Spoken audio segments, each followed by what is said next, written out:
Hey guys, this is Adam Dorito from the Tuxes Tomahawks Podcast, and I just want to apologize for the crappy streaming we had on the Colorado Hispanic Republicans forum this evening. The Wide Open Saloon had terrible internet. So I'm going to upload the full video here. This is just a little bit of an after-action preview before we get started. And I really hope you enjoy all the candidates that showed up tonight and answered the 10 questions I developed, and then we took a bunch of questions from the audience, which I had nothing to do with.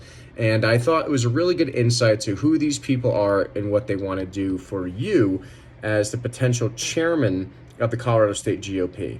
And it's unfortunate that not all the candidates wanted to show up or couldn't show up. They had other commitments or whatever. But I would like to extend a formal invite to any candidate running for any position in the office before the 29th to reach out to me for a long-form interview. I'm more than happy to, for free, publish who you are, what you stand for, what you're running for, and what you want to do. We need new leadership for the Republicans here in the state of Colorado if we want to turn it red, and I want to give that opportunity fairly to everyone. So enjoy this forum. I believe it was very informative. We got some definite answers and know where these candidates stand, and I wish the best of luck to all candidates running in office. Here we go. Hispanic Republicans. Okay. If we could have the board come on up. No, I don't have a time limit, sorry. So, I am Raymond Garcia, the chairman of the Colorado Hispanic Republicans. We have Gabriel Martinez here, who is the secretary. Gabe Martinez, the second Gabe we have, brother Gabe, who is not able to be here tonight. He had a prior engagement. Dr. Lojinos Gonzalez is here. Jessica, all bonus members. Nick Razzo. Okay. And we also have Darcy Shannon, who is on leave because she is running for chair. So she stepped down from the board and will return after the election. So let's see, do we have any elected officials here tonight we'd like to recognize? I don't see any. Oh, yeah, come on up. I'm with the RTD board. Okay, RTD board. Hey. Come say your name. Yeah, it's Kathleen Chandler if you haven't heard, but.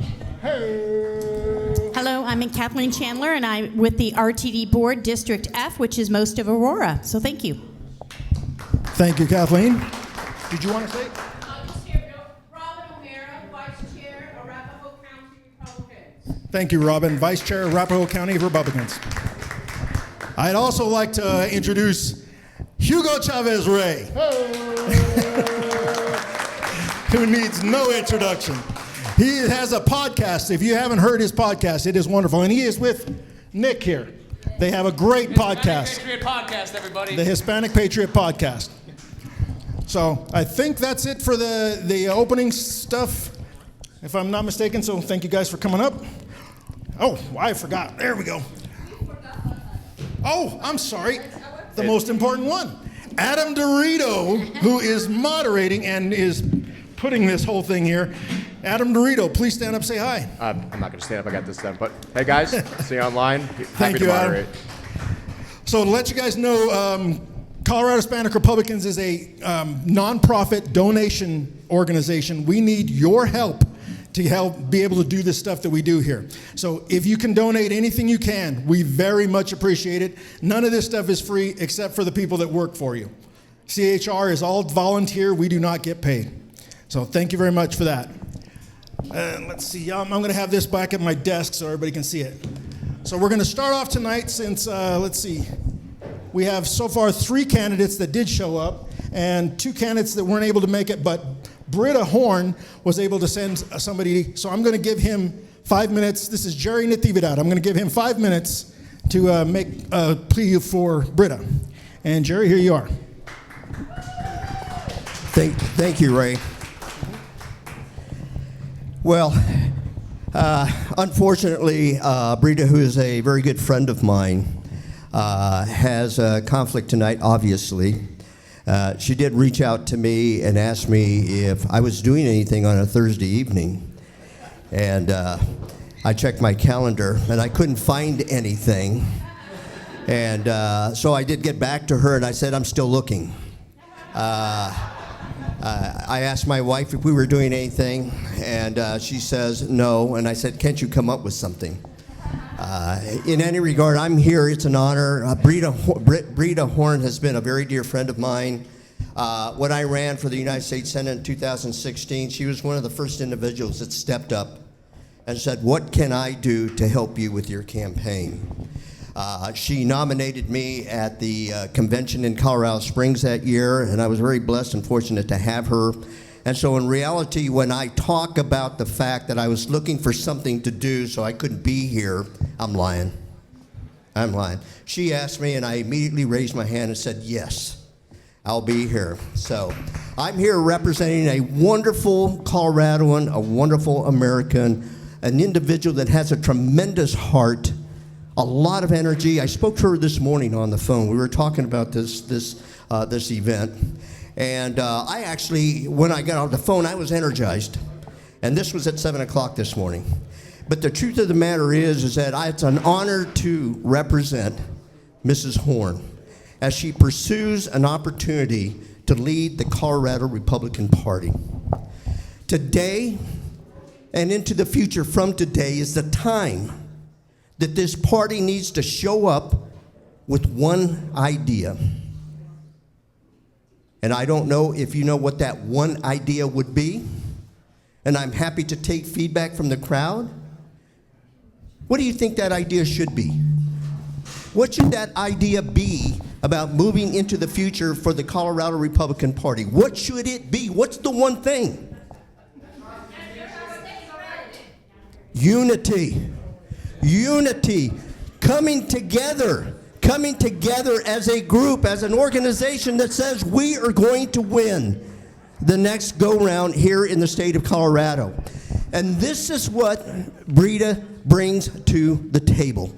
The energy that this woman has, the commitment that she has, and the direction in the future that she has for this party is all unselfish.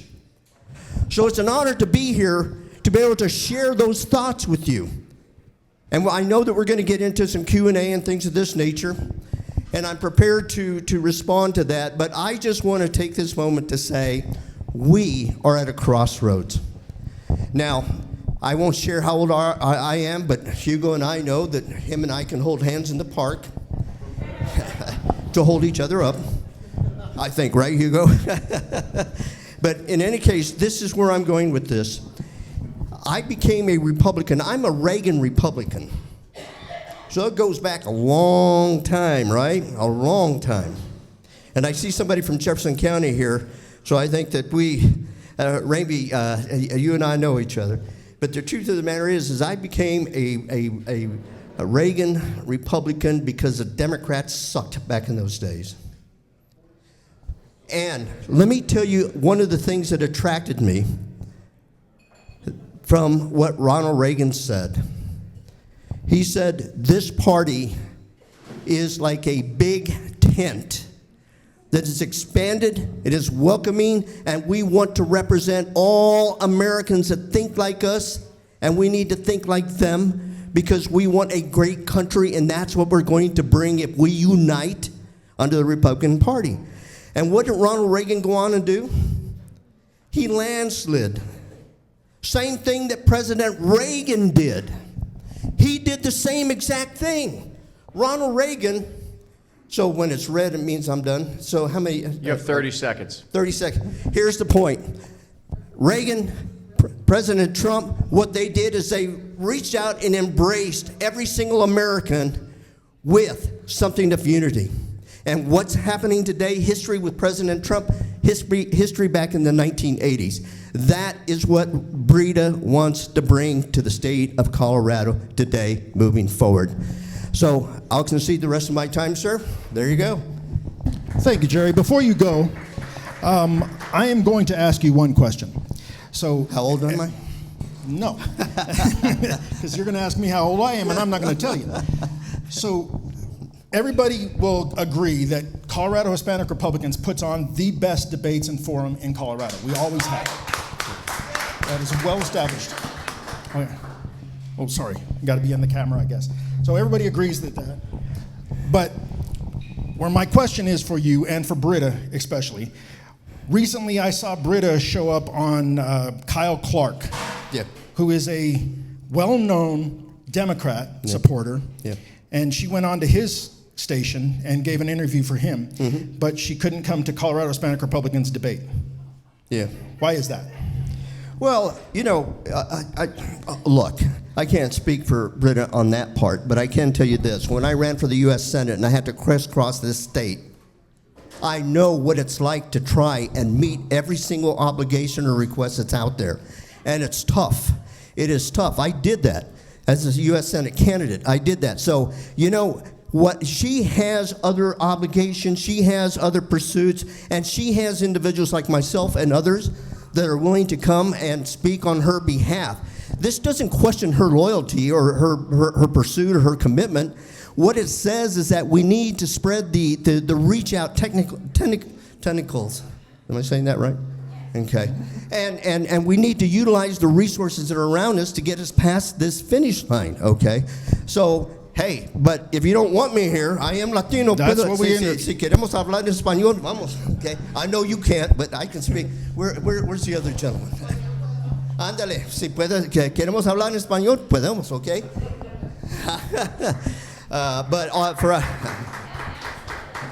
But there is a commitment. There's a commitment, and let me just say this. I was referring to President Trump and the historic measures that he accomplished with the Hispanic community in terms of voters in the United States. Voters, Hispanic voters, not Hispanic Republican voters. In the entire United States, there's around 33% Hispanic registered voters. He hit 48, so that's an additional 15% that he reached out and got from somewhere else. And the same thing in the state of Colorado. This cannot be monolithic. It's got to be diverse. There are Hispanics out there that are just itching and urging, but guess what? There's no marketing to them. And there's a lot of them that are unaffiliated, and they don't know where to go. And so what do? They default. They go to the Democrats because Democrats are better at lying. Okay? Well, they call it marketing, but it's lying. Okay? And it's really good lies. It's kind of like, oh, pobrecito, come with us, we'll help you. Okay? So You've been done. Time? Oh, yeah. Okay, yeah. time's up. Well, yeah. Ask me a question. Now I got to go sit in the corner, right? No, you're welcome to sit here if you'd like. Yeah. Yeah. There you go. There you go, guys. So just to be clear, it's just us three participating. Okay. I'm sorry, I have one more thing I was supposed to, and I forgot. The people of Elbert County are holding a chair debate forum on Wednesday, March 19th at 6 p.m., Franktown Fire Station, 1959 North State Highway 83, Franktown, Colorado. So, all right. All right, guys. Oh, and without further ado, Adam Carolla, take it away. Carolla. Okay. Anyway. Well, that was a great introduction, Ray. Thank you very much. I know the internet's really bad out there. Sorry, the upload speed is terrible, but I will hard record this and upload the entire video on YouTube for everyone to see at a later time. All right, so let's review this. The rules of the forum will be quite simple. We will address top policy concerns for the Republican Party in our beloved state. A description of those policies in alignment to the Trump Agenda 47 will be explained for each of those subjects. Now let's go over the rules. Rule number 1, the first question for each topic will be yes or no, to draw a line in the sand of where you stand as a candidate on those topics. As we prepare to elect a new chair for the Colorado GOP, it is important that we get direct stances on these policies without avoiding answering the question. Rule number 2, the second question will be more open-ended, and you will have 2 minutes to answer that question to the best of your ability. Rule number 3, at the end of the policy session, we will take open-ended questions from the audience. And for transparency, to be 100% clear, no candidate has been given any of these questions in advance. Only I know what they are, and the chairman of the Colorado Hispanic Republicans. Do you all understand the rules of this forum? Great. Yes. That's the first question, right? 2 minutes. All right, we're going to switch over these, and we're going to do this. All right, we're going to go with question number 1, and you guys can just go down the line as you please. Election integrity and voter confidence, secure the elections initiative. Donald Trump has prioritized election integrity, calling for paper ballots, voter ID, and stopping ballot harvesting. In Colorado, there needs to be a push for voter ID laws, greater transparency in mail-in voting, legislative action to curb universal mail-in ballots, and ballot harvesting practices. First question, do you support open primary elections? Yes or no? Absolutely not. No. Hell no. All right. Perfect. Question number 2, which you will be each given 2 minutes to answer according to election integrity. What will you do as state chair to ensure election integrity and voter confidence, especially concerning the current Secretary of State's actions in leaking the BIOS passwords? Each have 2 minutes. So if you had asked this question last year, my answer would be entirely different because as you all know, we're in Colorado.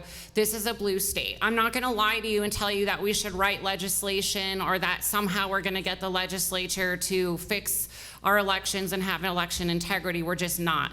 The positive is that now with President Trump at the helm, he has already written several orders and signaled to the states that there is legislation coming to help us have more secure elections. Now that opens up a lot of questions because as people have pointed out, not all of that is under the purview of the federal government, but some of it is. So all of that to say that now that President Trump is at the helm and I have really good communication with the Trump administration, I'm going to be working with them as chair to make sure that as much election integrity, as many processes that we could possibly implement in the state of Colorado, that we do that. And if there are Democrat cities and counties that are pushing back, that we hold them accountable. So this nonsense that Phil Weiser is pulling in regards to Tina Peters and saying you can't look into this court case, we're not going to stand for that. We will hold these Democrat localities accountable that are ruining our elections up to and including legal action, courts, imprisonment, whatever it may be, but we will get there. So I look forward to working with the Trump administration to secure our elections. Thank you.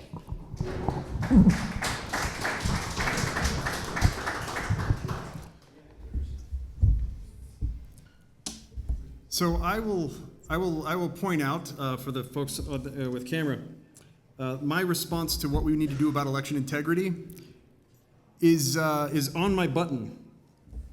Opt out. The first step is securing our own Republican elections.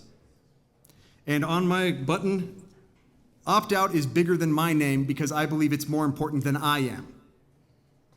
If we are going to continue allowing Democrat, or rather non-Republicans to vote in our candidate elections, Democrats to fund and throw their money around in our primary selections, and then have the whole thing counted by a Democrat Secretary of State, why even call ourselves Republicans? I don't think that there's a more pressing issue than getting us out of these open primaries and getting our own hands and having Republicans select Republican candidates. And I yield the balance of my time.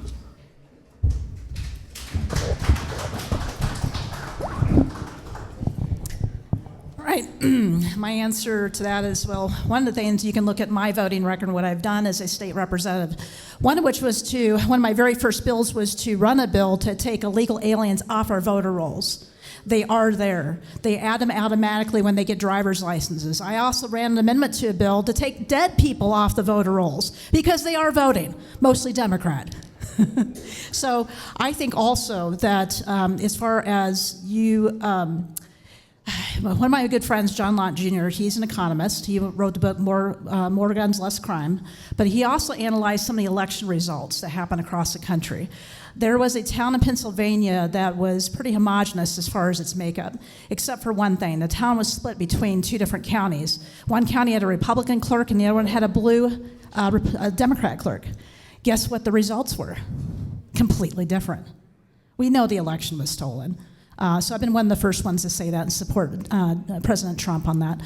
Also, the opt-out and close the primary are very important. I worked for months to defeat the coup to keep Dave Williams in that seat, to make sure we can continue this fight to close the primary and do the opt-out and take this out of the hands of Jenna Griswold. This is an important thing that we need to do. Self-governance is hard. But we as Republicans can do this, and we can figure it out. And I plan on asking Tina Peters to help us with that effort, because I think that she does have integrity, and have her help with that opt-out effort. Thirdly, in the general election, we don't have to certify those results if we know that the election's stolen. Thank you very much.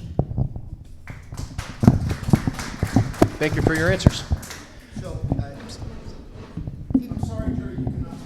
Oh, I can't. No. You had 5 minutes at the beginning. Okay. We're only allowing candidates running for office to answer the questions, Jerry. Oh, I see. Yep. Okay. You could stay up there for open forum later if the chairman permits it, but that's just the rules of the forum.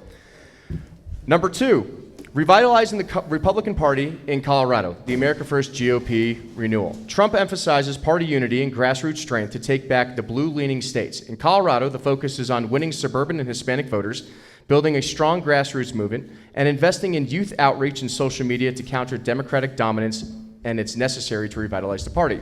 Your yes or no question. Do you believe the Colorado GOP should do more to reach out to conservatives and support their values? That was an easy yes. Yes. I'm trying to help you. Okay. Yes. Great. Question number 2, which you'll each have 2 minutes to answer. What will you do as state chair to increase the GOP presence in our communities? I'll go first on that one. So I've actually seen this happen in person. Weld County had a great contingent of folks that was working very hard, and they came up with a great plan. That plan will be on my website tomorrow. But we need to start with the building blocks of our party, and that is the precinct committee people. If we are engaging the precinct committee people, and then, by the way, making sure precinct committees actually are filled with volunteers, that's really important, especially in light of what Weld County just did this last week. A lot of those folks spent hundreds of hours walking for candidates. Those same candidates actually rejected them. Volunteers for these elected officials actually rejected the very volunteers that made up their base. That's tragic, and that's not a Republican value. Also, what we can do is we can make sure that GOP data centers are available to district captains. So, for example, we can give PCPs a goal. We can train these folks to make sure they are talking to targeted voters like unaffiliated that share our values, and other Republicans to get them to join our party again. A lot of people haven't wanted to join our party because we've seen how they vote at the state legislature. They vote along with Democrats a lot of times. We are diluting our party values by not letting Republicans choose their Republican candidates. So again, this is why the close the primary is so very important. I was endorsed by Kevin Lundberg, who is the chair of the close the primary committee, because he knows I'm committed to this. But as far as the PCPs go, we need to welcome people into our party, and that starts neighbor to neighbor. Just like you share the good news neighbor to neighbor in proximity with others, that's why we need to get more people in these districts, not less. We need to get more people talking to their neighbors about what President Donald J. Trump is doing for them on every level of government and saving our country.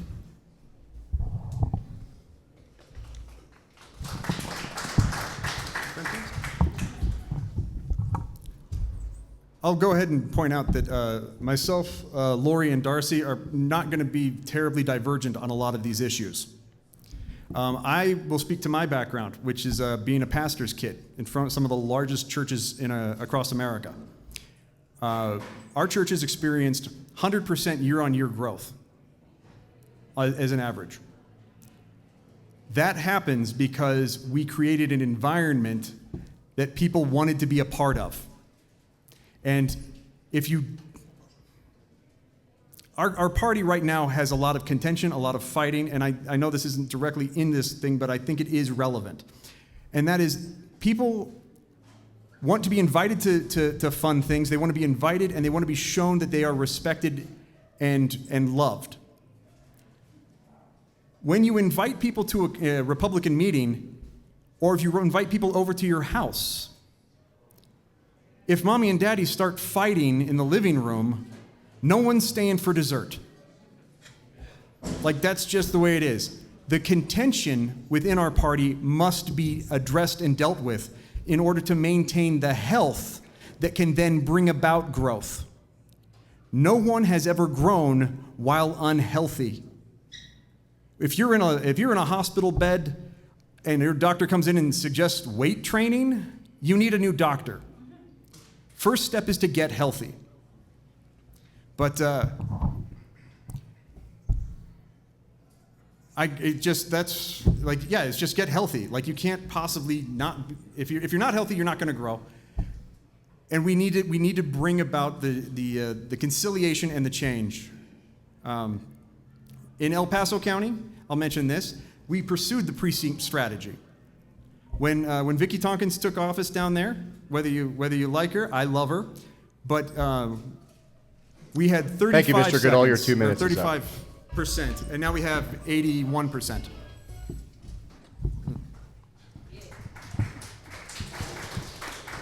These are so awkward. Okay, so one of the things that I've continued to stress is that we have to meet the voters where they are. And I mean physically, but I also mean politically, meeting the voters where they are. So we're finding voters in the churches that Jeremy just mentioned, out in community events, parades. We have to have GOTV efforts that are robust and that happen often, and that we recruit a lot of volunteers to help with. So recruiting those precinct leaders at different types of events is going to be a key strategy for the Colorado GOP under my administration. Another thing that we are missing as Republicans is, unlike the Democrats, we're not really going into high schools, colleges. We're not really recruiting our youth as strongly as we could be doing. So I've seen the Democrats going into high schools in Monument, where I live, and saying, okay, you can vote next year. Here's why you should vote Democrat. Here's why you should be part of our party. Our youth are impressionable. They just need to hear the right message, right? But what is the right message?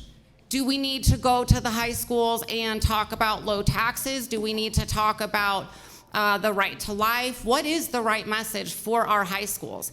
And just like every other community in Colorado, we need to show our high school kids, the Hispanic community, the Black community, the LGBT community, when you're a Republican and you put our values out into the community, we have better communities, right? Castle Rock and Monument, they live way better than people up in Denver. So we have to show them that being a Republican means low crime, low taxes, successful businesses, and better test scores, better schools for our kids. That's the effective message that we have to continue to drive home to recruit precinct leaders. Thank you, Mr. Channing. Your 2 minutes is up. Thank you. All right, going on to question number 3. Gun rights and Second Amendment protections defending constitutional freedoms. Trump has pledged to roll back gun control measures and protect Second Amendment rights now more than ever. We need to oppose red flag laws, repeal magazine bans, and support constitutional carry to counter ongoing gun reactions in this state. Your yes or no question.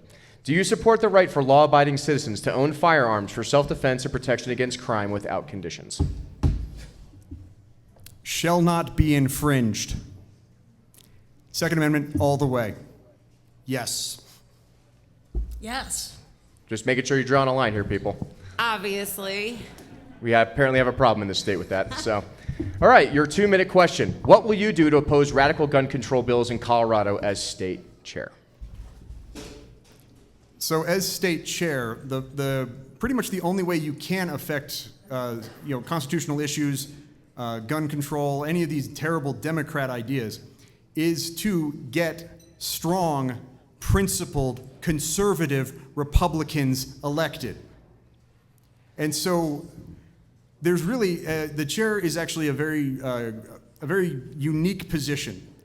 It is effectively the king of the chessboard. Now, does anyone here play chess? We see some hands? Okay. Just one guy, okay. Well, you'll understand this. Yeah, well, and Ray, okay. So on the chessboard, the king is the most important piece on the board, by virtue of the fact that if you positioned it incorrectly and you try to overextend it, the game is over. getting the placement of the king, i.e. the chair, that's the biggest thing. The king is not the most powerful piece on the board. It's limited. It can only move one space in any direction. And so as the king of the chessboard, and I certainly wouldn't use the word king of the party, that's chairman, not a dictator, but as the chair of the party, you have very specific roles, you have very specific duties, and you have to inspire and bring about changes in others to then go out and do the policy and the changes and all of that. So understanding the role of the chair, the best thing that we can do is provide the health, provide the resources, and get strong, conservative, principled conservative Republicans elected. I yield the rest of my time.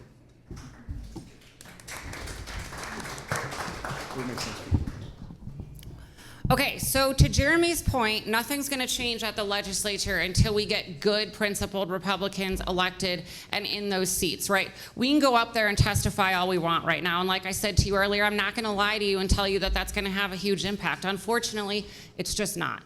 We need to continue to testify so that we can make noise around those bills and we can signal to other conservatives across the state that we are working on this issue. But aside from that, there are 3 other ways in Colorado that we protect our Second Amendment rights. The second way is by donating to organizations that are actively pursuing lawsuits against the unconstitutional bills that our legislature has already passed. RMGO, Rocky Mountain Gun Owners, would be my #1 choice of who to donate money to for legal funds. The other thing, okay, listen, guys. So I'm the Director of Special Initiatives for the Colorado GOP. So for the last several years, I've been writing policies to protect localities from the overreach and the unconstitutional laws coming from our legislature. I'm going to use Safe Spaces gun law as an example. Last year, our legislature passed the Safe Spaces gun law. You can't bring guns into county city buildings if that board has said that you can't, because they're safe spaces. There's no such thing as safe spaces when it comes to my Second Amendment rights.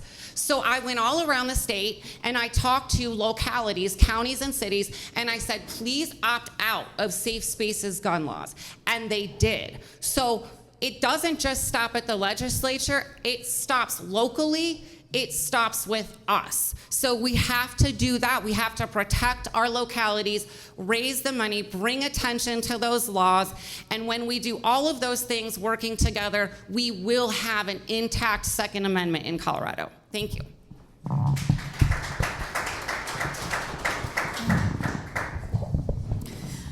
So I started my career with the mag ban bill. I ran that every single year. Magpul was actually in my district. They left because of the actions of the state legislature to ban magazines that basically don't shoot anybody on their own.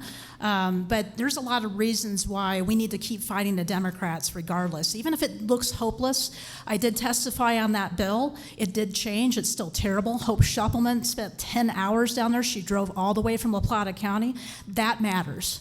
It really does. And it inspires others to do the same and push back. If we want to inspire others, we need to show leadership first by showing up, first of all. And I think I'm the only candidate that helped RMGO, especially with the lawsuit that we won and they timed out. The lawsuit was against the red flag bill. They passed an unconstitutional law unconstitutionally. I was on that lawsuit with Dave Williams. He is a hero when it comes to the Second Amendment, and I really respect that. So we need to keep fighting. We need to put good candidates in, of course, but in the meantime, leadership should show up first.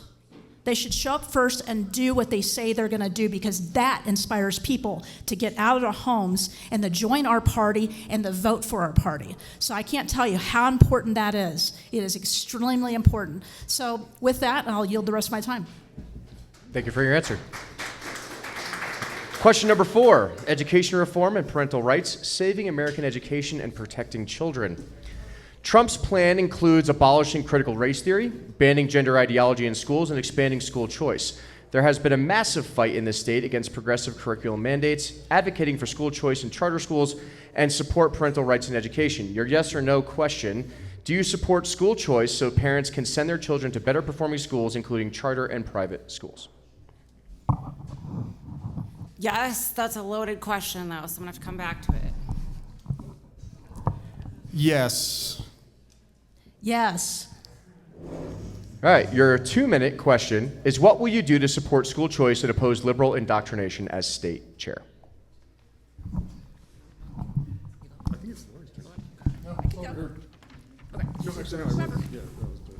Okay, don't start my time. Okay. And we'll give you an extra 5 seconds. It's fine. Okay, so school choice, when we talk about school choice in Colorado, as I just mentioned, we've got a hard battle at the legislature. There was a ballot initiative in 2025 for school choice.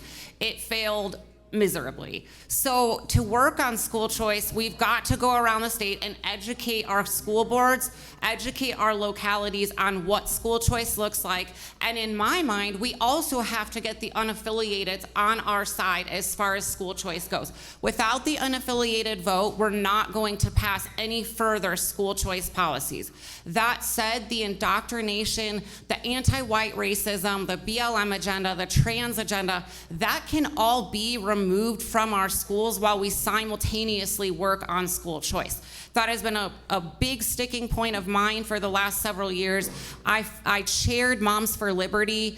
I formed that organization in El Paso County and then took that fight to the state level and started working as director of special initiatives at the GOP. So all of the school boards across Colorado, I've been going to them and saying, okay, look, let's opt your kids, let's opt your school district out of these mental health assessments.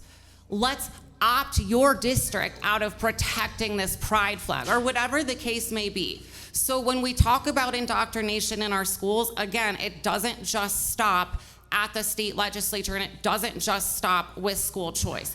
It falls on us, and our children are our most innocent asset. They deserve to be protected at all costs. If we as a Republican Party cannot agree that our kids are our biggest fight, then I don't know where we are as a party. So we have to stand for our kids.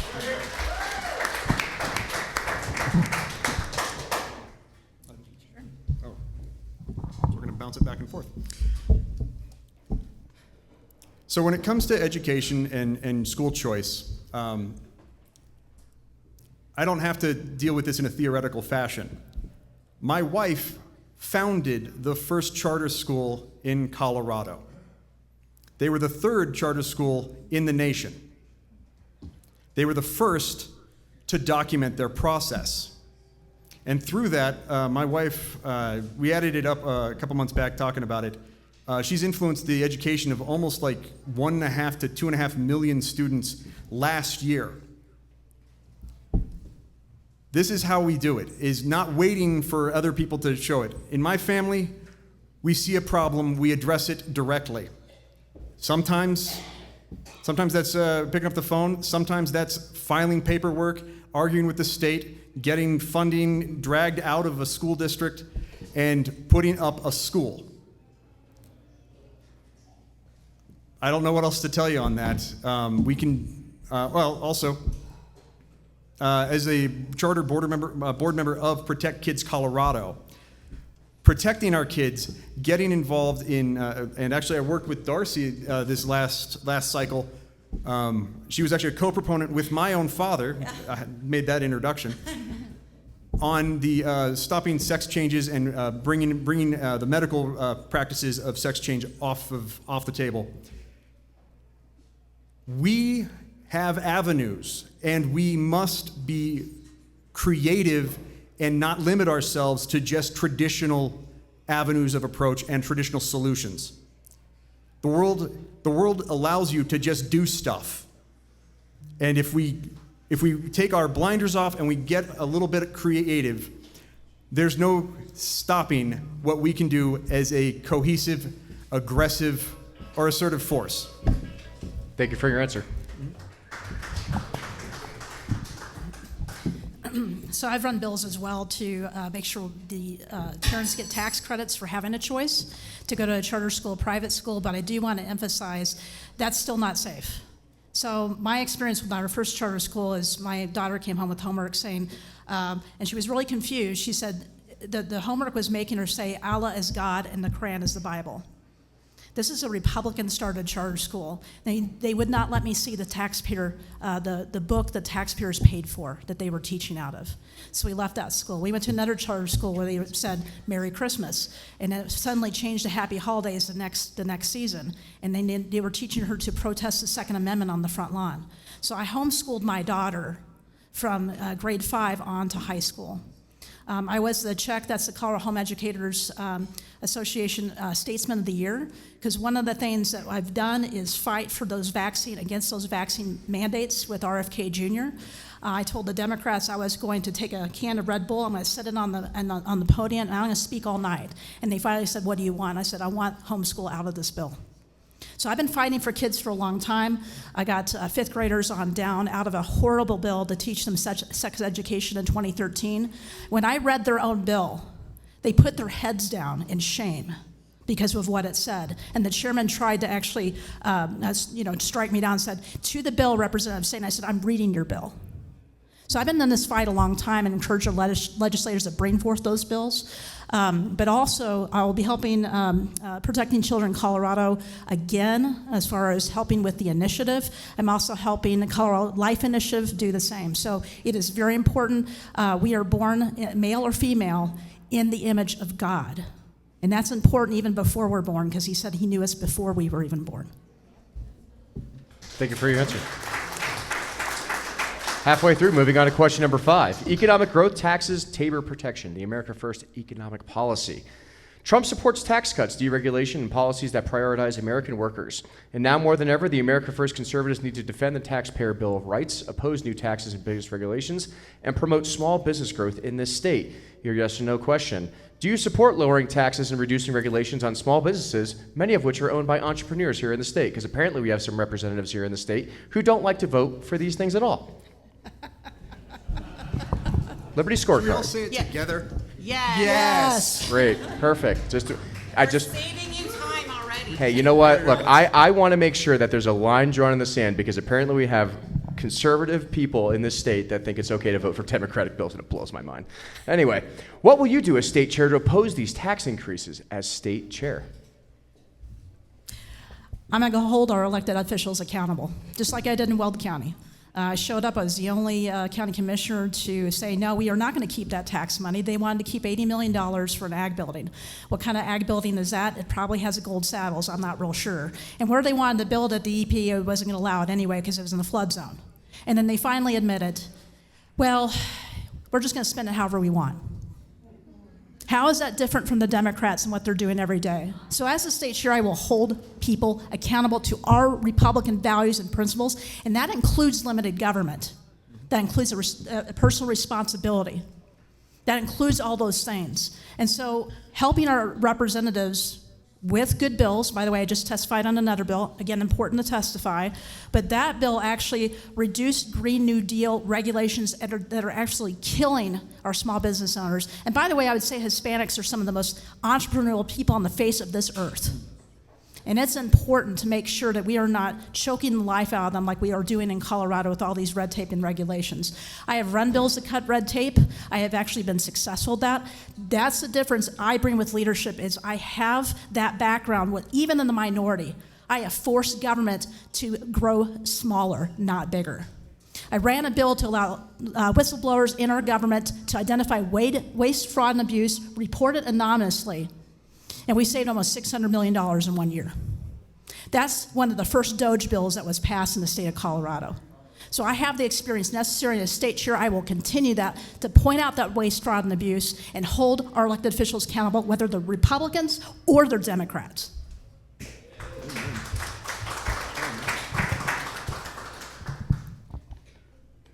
I don't think any of us are going to disagree with the need for accountability. And accountability starts at home. Accountability starts with us. As a state party chair, I think the best thing to do as far as this tax stuff is, one, hold the line. Hold the line on policy, hold the line, hold people's feet to the fire. When Republicans start getting squishy, accountability is absolutely necessary.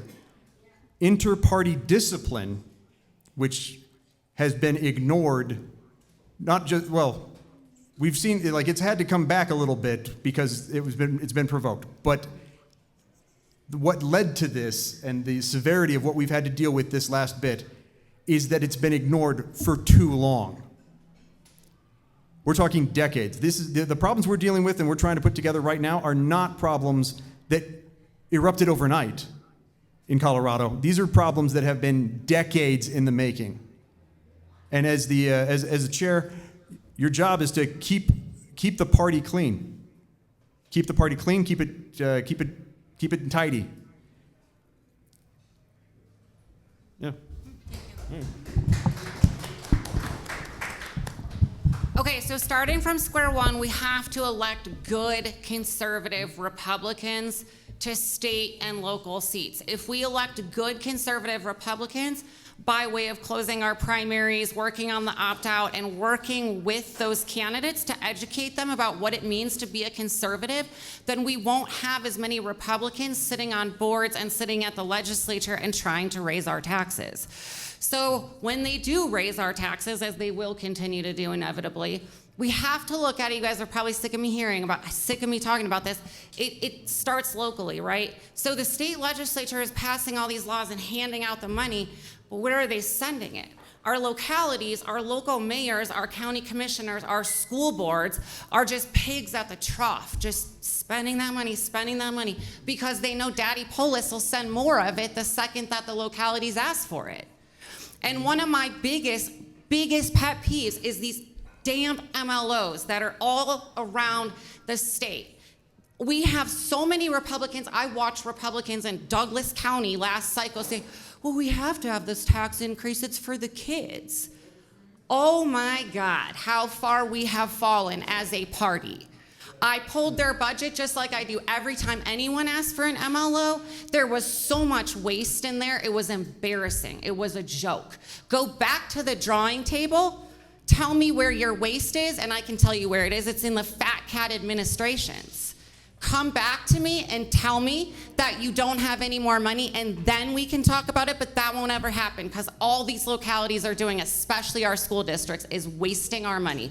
And if we put a stop to it, it's not going to continue funneling down from the state as much as it has been. So keep an eye on what's happening locally, where the money's coming from. Follow the money.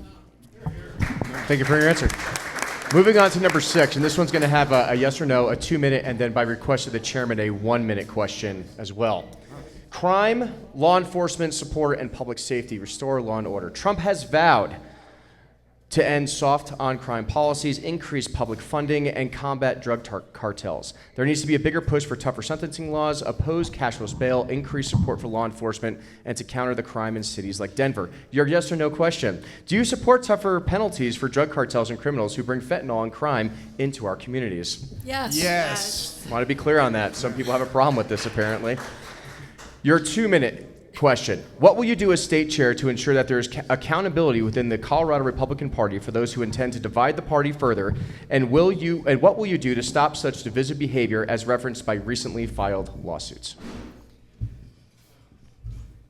Well, when it comes to dealing with interpersonal conflict, I follow a biblical model. First, you go to the offending party privately. You try and get it dealt with. Then, if that doesn't resolve it, you bring a couple of brothers with you. And then, if that doesn't solve it, you bring it to a wider body. And if that doesn't solve it, biblically, you are to cast them out and have nothing further to do with them. This is a difficult thing, but discipline always is. Discipline is not pleasant. I don't know anybody that enjoys spanking their kids. But you do it because if you don't, they grow up spoiled rotten and end up in much bigger trouble. We have to remember that dealing with politicians is a lot like dealing with kids. They say politicians and babies need changing often and for the same reason. So I will tell you that when people stop acting correctly and people start acting the fool, they'll get a talking to. Then they'll get a process, and the formal processes that are in the bylaws, and we'll follow that. But if they refuse to be brought to correction, then you will have to use extraordinary means, lawsuits, public shaming, all that. I would even say excommunication from the party is not without merit in some cases. But it's an unpleasant task, and it takes somebody with a little bit of a daddy swagger to carry it out sometimes. I would like to think I have that daddy swagger. So as somebody who, like I told you guys what I've been doing for the last several years, but I come from Marriott. I used to manage hotels. It's one of the hardest jobs you could possibly imagine because they're 24/7 and there's so many different types of employees. I want to run, and I will run, the Colorado GOP just like I ran a Marriott property, or just like successful business owners would run Google or Walmart or what have you. So leaders, we have to define our goals clearly, and we have to keep our volunteers, our precinct leaders, our activists with their eyes on the prize and all working towards the same goal. I developed our Build Our Benches initiative, Bob. I have almost $200,000 in donor commitments for the 2025 school board elections. And ideally, I would like everybody in this room to be involved with that effort to help get school board candidates elected and raise money for school board candidates in 2025. And that same process will be replicated in 2026 for the statewide candidates and congressional candidates. If we're all working on the same goals, we keep our eyes on the prize, we don't have as much time to get on Facebook and call each other names or go out into the community and yell crazy things out in public. Now, when we do, guess what? We can't let those things fester. So just like when I worked at Marriott and my two front desk people were having an argument, guess what? No guests are gonna get checked in, and the whole thing's gonna collapse if I don't pull those two people into a room and say, guys, we gotta work this out.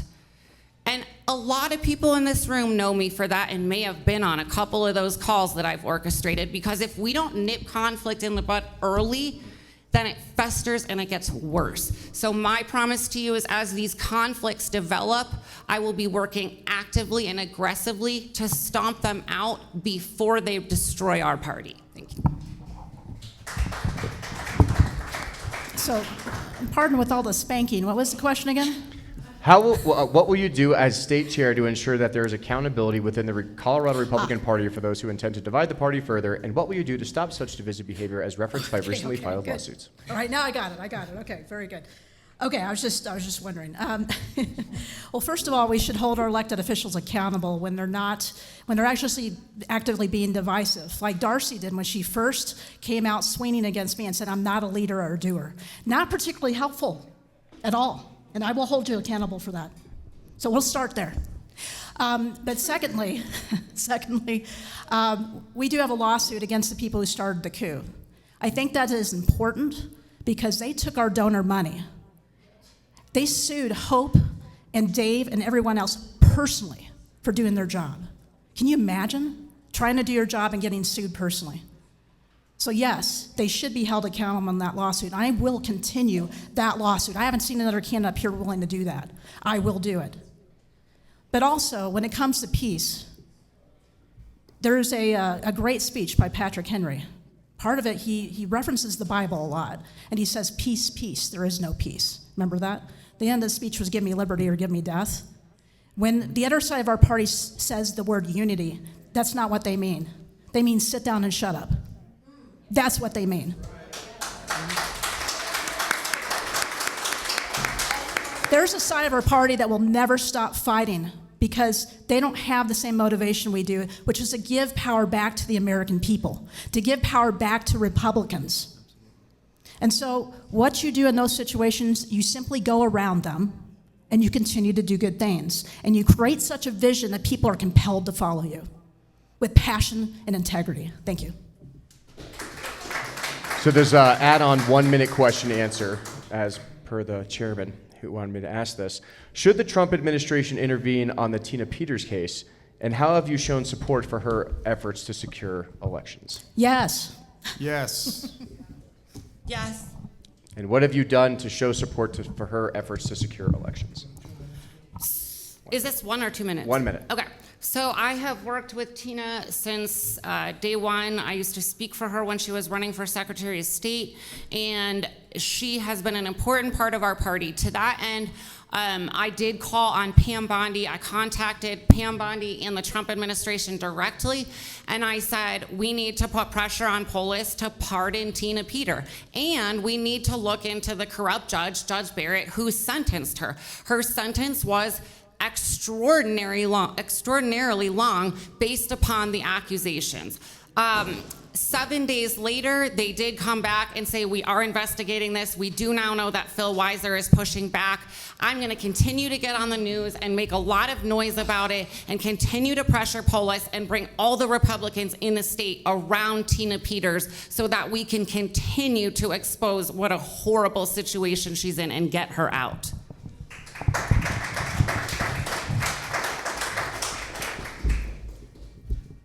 So Tina Peters is, in my opinion, a political martyr.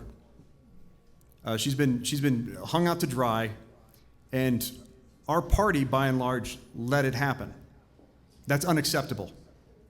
I know the military ethos is no man left behind. Well, we kind of screwed that up. I mean, as much as we want to make noise and draw attention and all of that good stuff, the only path I've really seen kind of advocated to go forward on is getting Donald Trump to encumber federal funds. And as the chair, you would have access to Mar-a-Lago and Trump and can hopefully apply pressure in that way. Being a creative outside-the-box thinker, I think that's the way to go.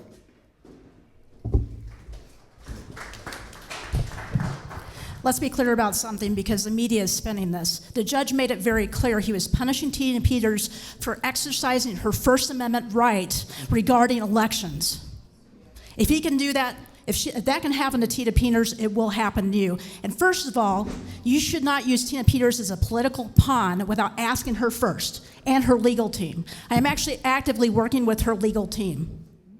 And blackmailing a judge and the governor does one thing and makes them dig their heels in. I'm very afraid if we have a certain person in the chair that Tina will stay in jail, and she is deteriorating very fast. So I'm trying to work to rectify that situation the right way. She needs to be freed. Regardless, everybody I've talked to, even Democrats, agree that she shouldn't be in jail right now with all these violent offenders and being strip searched every single day. And I'm going to make sure I fight as hard as I can in the right way that she wants me to fight to get her out of jail as soon as possible. Thank you. On to question number 7, energy independence and environmental policy, the Unleash the American Energy Strategy. Trump has promised to restore energy independence and end Biden's restrictions on oil, gas, and coal. We need to defend the oil and gas and coal industries, fight against fracking bans, and challenge progressive climate mandates hurting Colorado's economy. Your yes or no question. Do you support expanding oil and gas jobs in Colorado, which provide good paying opportunities for Colorado workers? Because apparently there's a bunch of people in Weld County who want to take my job and shut my company down. Yes. Which they have. 3 of those companies are gone, and we've lost 30,000 jobs because of policies in Weld County. Not to be personal about it, but this is something near and dear to my heart. Yes. Okay, great.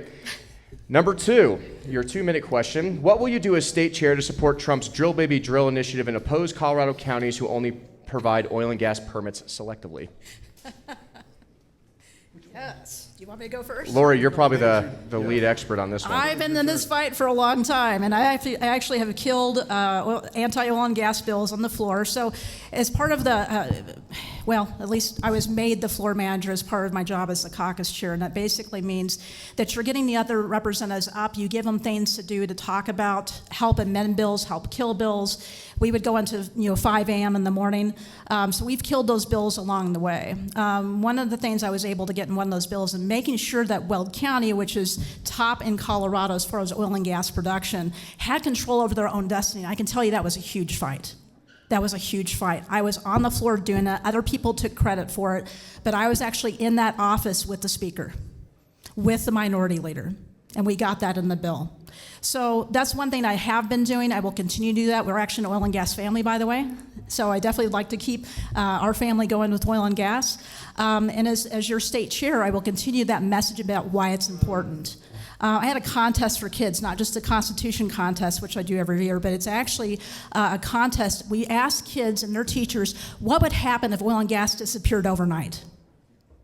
It was amazing. The videos they brought forward, they had cars disappearing, lights turning out. They may have had some clothes falling off of a barrel over it, and there's nothing, But the teachers actually told me, I never really thought about that before. It's not just fuel. It's not just fuel, it's almost everything we do. It's medicine, it's the clothes we have on our body, right? It's everything. So having that education effort in our schools in a fun way is really making a big impact right now. You want me to go? Okay.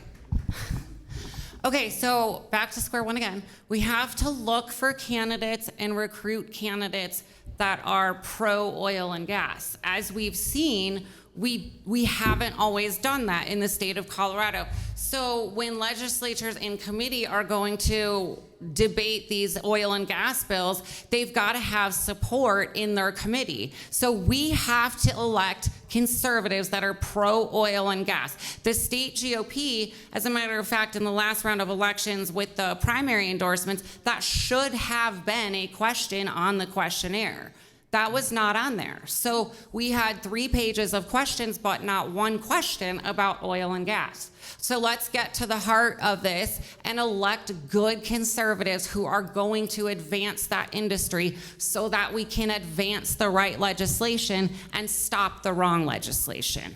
And then after that, we have to, as Lori said, work with our younger generations. The Democrats are putting out messaging nonstop every single day to our youth and across our state that oil and gas are basically the devil. And our families, our kids rely on oil and gas every single day, every hour of the day. So we need to counteract that messaging at the same time. And as the Colorado GOP builds its coffers, we will put out messaging to counteract the Democrat messaging that the oil and gas industries are bad. We will counteract that with messaging that supports those industries, get candidates elected that support those industries, and then pass legislation to further the oil and gas industries. Thank you. So from the chair position, you get the bully pulpit. You get to decide what policies are going to get advanced within the party, and energy needs to be brought back to dominance on that. It needs to be brought back into the conversation. Weld County, I believe, is sitting on 30 billion barrels of provable reserves, and those have been around since, we know about that, I think, in 2008. No drilling permits have been issued because the Democrats control Denver. Darcy's right. Lori's right.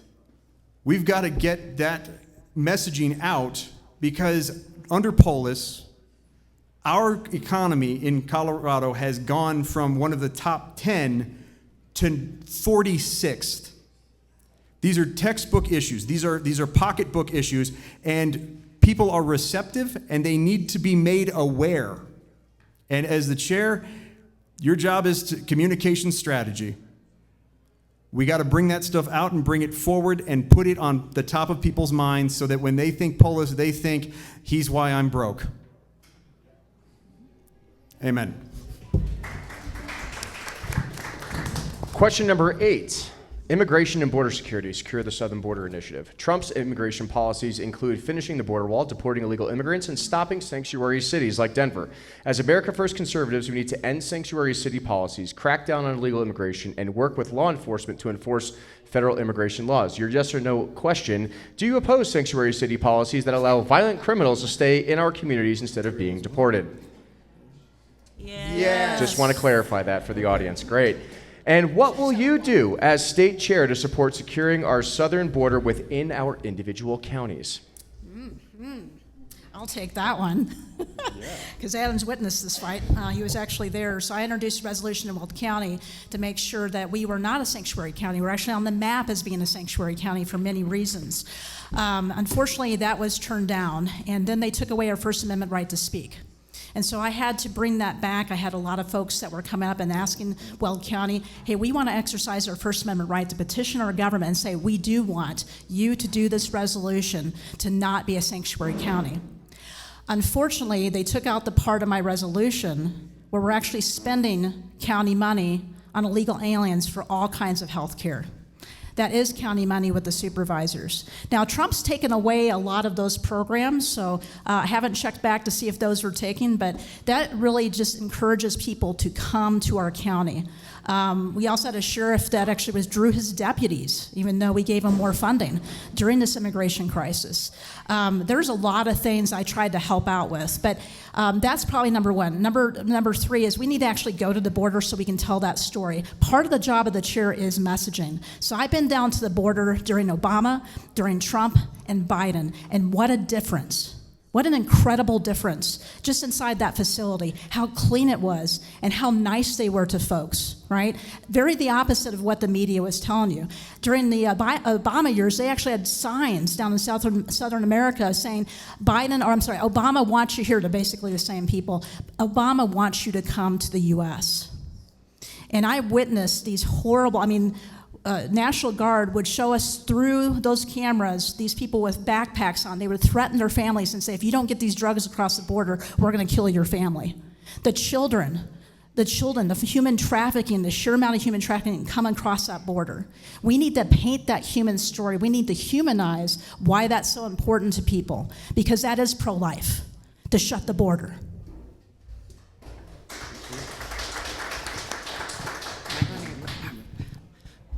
So as Director of Special Initiatives last year for the Colorado GOP, I went around the state. You guys keep hearing wet. I went around the state. So I went around the state again, and I talked to all the counties and cities, and I was instrumental and successful in writing policies tailored to their individual counties and cities to declare themselves as non-sanctuary localities.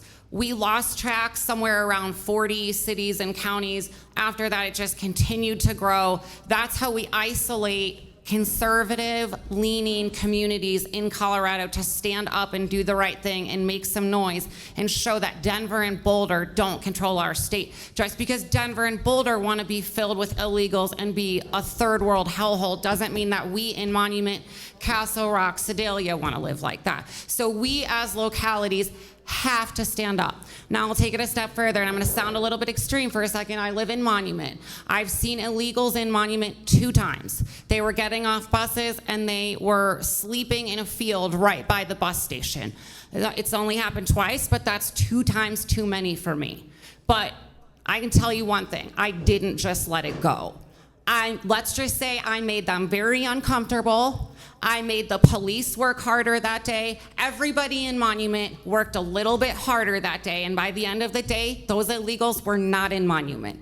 Sure, they shuffled them somewhere else, but guess what? That made all the difference to those Monument residents. It made all the difference to my children. So they're not sleeping in a field by my house anymore. Take them wherever you want. Make the process difficult. Don't make it easy for these people. Make it uncomfortable. And then we're going to have an easier time deporting them. Thank you.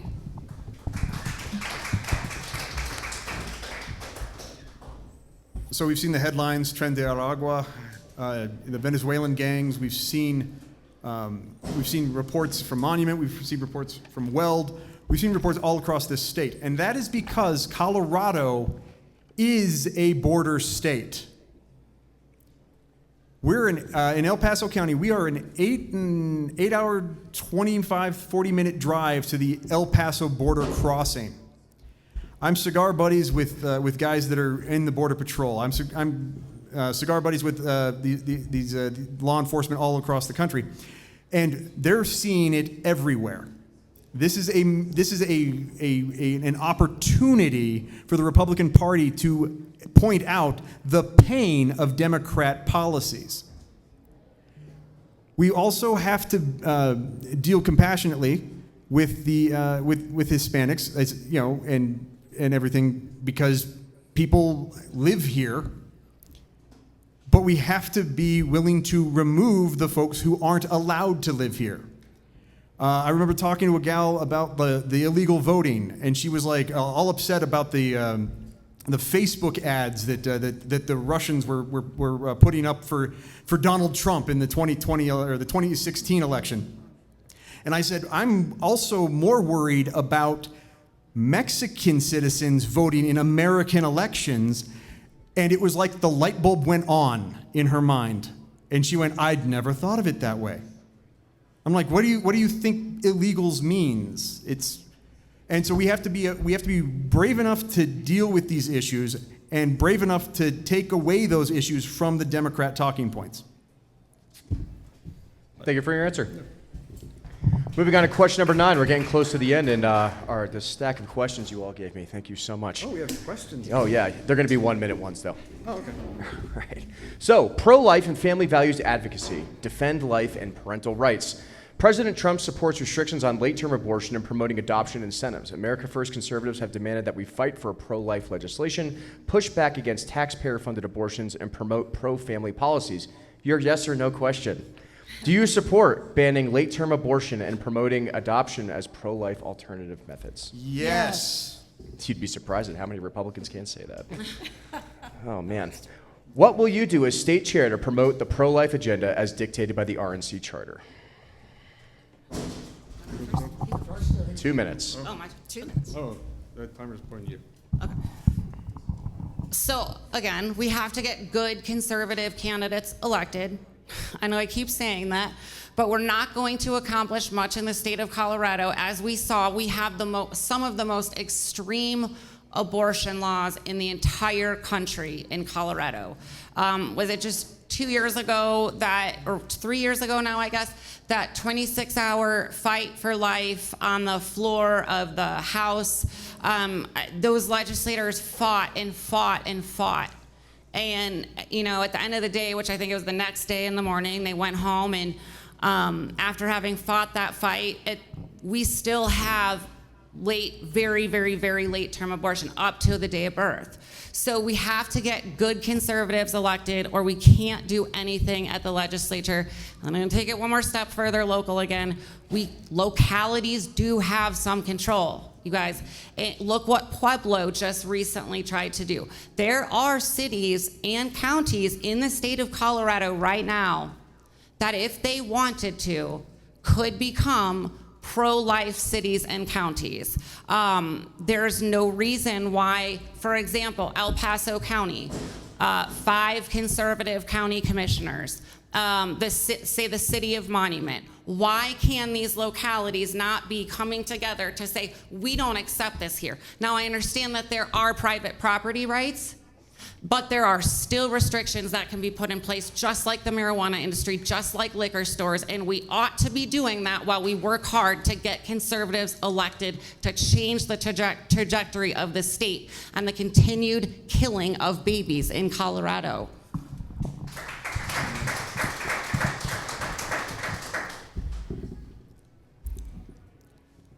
The pro-life issue within the Republican Party is, to me, a red line. I am adopted. I was born after Roe v. Wade. My birth mother, who I met just a few years ago, made the decision to put me up for adoption. All of her friends, all of her family said, you can just make it go away. And I wouldn't be here. It's a deeply, deeply personal issue. And when folks won't stand strong on pro-life, when people are not willing to say it's a baby, not a clump of cells, if you can't make that distinction, how can I trust you to protect fiscal policy? How can I trust you to protect property rights? How can I trust you to protect voting integrity when you can't even tell me what a life is? Until we get our heads right and our hearts right on this issue, there's going to continue to be some fighting. As chair, I will make pro-life a focal point and a banner issue. I'm not hiding from this one. All right.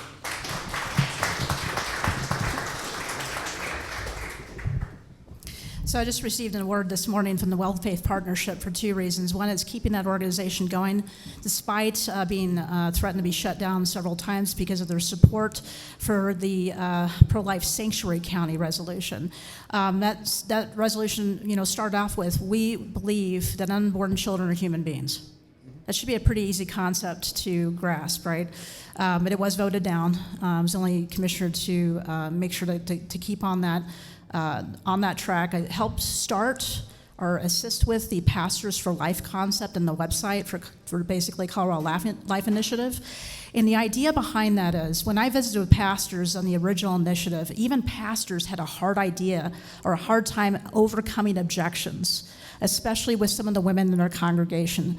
Back to my experience, I've run those bills every single year. We are a destination location for sex gender selection abortions, by the way. It's a baby girl, done. It's been. We also have abortion up to the day of birth, and it was actually perfected here. We were the first state to legalize abortion under Republicans. So what we are trying to do is we are trying to help some of our candidates speak more compassionately about the issue. You can do that. You can meet every single objection compassionately and with the truth. I learned a lot of that when I ran those bills like the Life and Conception Act every single year. I brought Dr. Lyle into the Pastors for Life, and they were stunned. The tiniest patient you can do brain surgery on and heart surgery on, and he's doing it right now. And that convinced a lot of pastors they too can speak up after listening to Dr. Lyle. And I will have Dr. Lyle at some of our events to raise funds for the Colorado Republican Party as well, because we are the party of pro-life. Amen. Thank you. Your final official question of the night before we go to the audience questions. Rural representation and agricultural protection, defending rural America. Trump has vowed to protect farmers, ranchers, and rural communities from the government overreach, defending water rights, opposing federal land grabs, and fighting environmental regulations affecting Colorado's agricultural industry. They are absolutely critical. Your yes or no question. Would you fight to protect farmers and ranchers in rural communities that are being ignored by the state government? Yes. All right, great. Now we got that out of the way. Your 2-minute question. What will you do as state chair to protect Colorado's ranchers and farmers, and what fundraising initiatives do you propose to bring more financial support to candidates around the state? As one of my good friends in this room says, half of success is just showing up. I heard from many on my town hall calls over the last several weeks during my chair run that they feel really underrepresented out on the western slope. And so one of the pledges that I've made is that when I'm elected, I will be on the western slope and the eastern plains and all around the state all the time. As a matter of fact, I was laying in bed the other night trying to figure out how I could simplify that travel and kind of mapping it out with one of my friends. We have to show up for our rural counties. They are the backbone of our economy in Colorado. They are the backbone of this state. So it's really just a matter of communicating with those counties, boots on the ground. What do they need? What are they seeing? What are their issues? And how can we, as the state GOP, fix those issues and make them feel more like they are a part of Colorado? What was the second part of the question? That was it. You answered it. Okay. Thank you. I think I'm good. Oh, and you asked how will you raise money to help candidates in those areas? Yeah, and how will you push that fundraising initiative to rural communities and counties? So statewide, like I said earlier, I'm already running a large initiative for local candidates. It's called Build Our Benches. Bob, almost $200,000 in donor, Mr. Liz, $200,000 in donor commitments so far. By midsummer, I expect to double, if not triple that. That money will be used for critical local races across the state, including the western slope and the eastern plains. Wherever there's a critical seat, we're going to allocate maximum resources and maximum funding.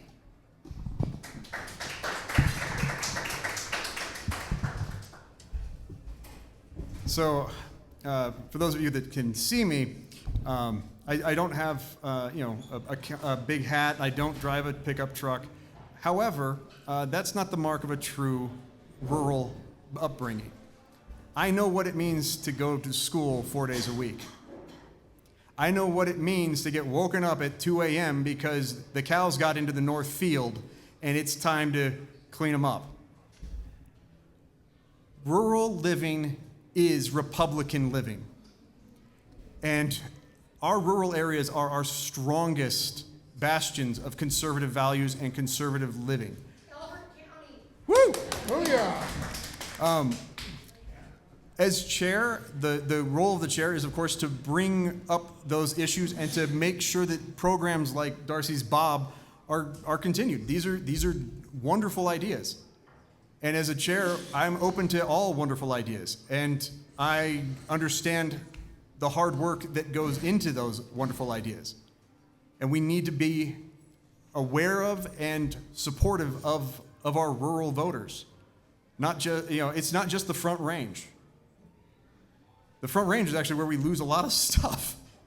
We got to make the Front Range more like the rural areas, in my opinion. And we need to, and that I think comes from bringing in the work ethic and the values. So one of the things I'm going to do differently as a chair is I've been talking to a lot of the chairs, especially in Western Colorado too, and one of the main issues is a lack of communication from the party. We had some opportunities to actually flip some commissioner seats. They lost by a couple hundred votes. That is absolutely ridiculous. We actually had 3 commissioners in one county actually flip over to red, but without the state party help, and that should never happen again. Ever again. The other thing is we shouldn't have a chair candidate that actually owes the party money if we're going to talk about fundraising. Darcy, do you still owe the party money? Because you did when I walked in the door. So maybe you took care of that in the last hour or so. Are you talking about the cocktail party? You seem to have a really fascination with me tonight. Why don't you focus on your platform? Darcy, I'm going to hold you accountable for that. Okay. So first thing, well, I am serious. She can't stay focused with me right next You can ask the treasurer. So back to fundraising. We need go to our counties. I'm sorry if you don't want to hold somebody accountable, sir, because I will. Keep going. Okay. And I will also thank you. I will have a sergeant at arms at all meetings, including when we have online Zoom meetings. So if people get disruptive, we will make sure that they are shown the door, because we will not have our meetings interrupted again. So as far as fundraising, we're going to make sure that we go to these counties and we're going to see what it is those counties need for fundraising. We're going to see what it is that really enlivens their constituents to come back to the Republican Party, back to basics. Fundraising is part of basic blocking and tackling. And if they don't trust you to show up and go out there and actually meet them at the door with their needs, they're not going to open their wallets. And we've got to start doing better with grassroots fundraising. Thank you for your answer. All right, we're going to start the lightning round, and this one's going to be from the audience. This one's actually really simple. This will be less than 1 minute, hopefully. It's a yes or no question from the audience. Thank you for that. We should get more of these. These are really quick. Oh, you didn't go yet? Sorry? He went. I answered. Oh, yeah, sure. You can start however you want. I don't care. Oh, on this. This is your platform. I'm just here to facilitate the questions. Sure. All right, your yes or no question from the audience is, do you support primary neutrality, yes or no? No. Yes. Yes, somewhat. So I have an amendment in front of the body on March 29th, so you'll have an opportunity to vote on that. If we have another J.D. Vance that comes up, I would like to have the party the opportunity to endorse that candidate. But as far as all other Colorado candidates, we should have party neutrality. Also, the county parties do have the option right now to endorse candidates. So if county parties want to do that, I'm not going to stop them from doing that. But as far as the state party goes, not only should we not, but the opt-out and the closed primary will basically take care of that for us. If people go through that process, given the opportunity, Republicans will pick the most conservative candidate. It will take care of itself. Thank you.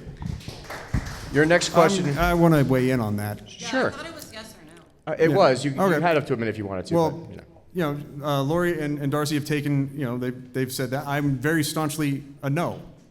And that's because I don't believe we should be handcuffing the officers of our county parties and our state parties, the folks who have been vetted and approved and put into leadership by our precinct leaders, our division leaders, and all of that kind of stuff. We shouldn't be handcuffing them from having an opinion, because that's a pretty vetted opinion. And if you take out those types of voices, who gets left telling voters who the Republican candidates, the good conservative Republican candidates are. The money, the donors, and there ain't no vetting on the donors. We've got Democrats throwing their money in to our primary races, and as elected Republicans, who are the people most in the position to know and understand the danger that poses, we've told them they have to sit down and sit on their hands. That's dumb. I just want to be clear real quick. I'm not stopping counties from endorsing. That's not the resolution I'm bringing forward. County parties can still endorse if they want to. If they want to do that for candidates, we're not going to stop them from doing that. So what the counties do, counties have local autonomy, and so I'm in the same camp that when counties want to endorse or not endorse, that's their choice. I'm speaking clearly from the state party standpoint, and from a state party standpoint, you know, I think that we've heard from the general voting body that, look, it doesn't matter how I feel about primary neutrality or about how anybody feels about it right now. What matters is that it does seem like the unintended consequences were bad. There was more harm than good that came out of that scenario. And so I want to put the information on the candidates out there everywhere and trust that our voters with the correct information will always choose the most conservative candidate. And we can do that without causing a major inter-party civil war that ripples out into the media and hurts us. I will point out that, in my opinion, and I'm fairly well versed on this particular one, if we are successful with the opt-out, that moots the issue. So my solution to that particular kerfluffle is the opt-out. All right, great. Next question from the audience.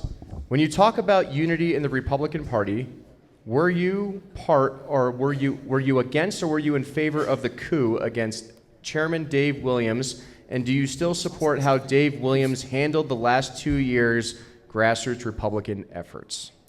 I was against the coup. As somebody who works for the state party, I definitely stood against the coup. And as far as the ongoing lawsuit goes, I personally hand-delivered the lawsuit to Britta Horn at the Waffle House, as Kyle Clark so eloquently wrote about a couple weeks ago. I did that not to continue lawsuit after lawsuit, but to set the precedent that if you don't respect the bylaws, if you don't respect the inner rulings of the party, and you squander over $100,000 of donor dollars that I helped raise on an internal struggle, we're gonna get that money back from you somehow. So we have got to stop with that, and that coup, the people that perpetrated that have to be held accountable.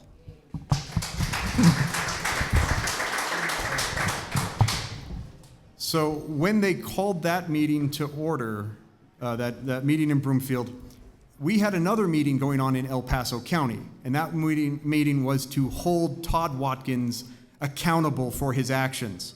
We were calling for his removal. That required a 2/3 majority vote, and we didn't reach it, unfortunately. I actually presented the prosecution. We had a lot of folks that got very upset about having to apply discipline to one of our own. And I will tell you, Todd Watkins was vice chair because I helped get him elected vice chair of El Paso County. We didn't know he was going to turn completely retarded. Like mea culpa. But he did. And now you play stupid games, you win stupid prizes. I think that's just how the world works.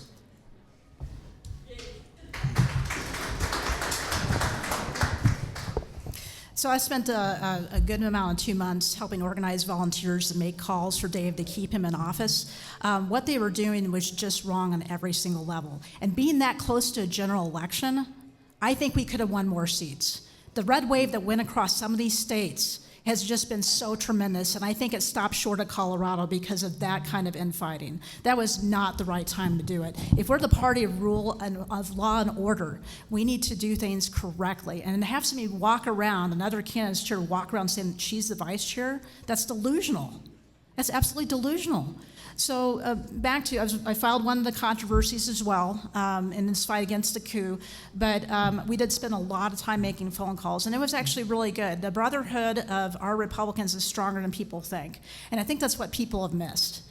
They did not like what had happened that day overall and by and large, which is why Dave Williams kept his seat and why I think we will continue to have good conservative leadership again. I think just a little bit more professional. I would have hired a process server instead of just slamming it on my opponent's plate at an IHOP. Thank you. The next question from the audience.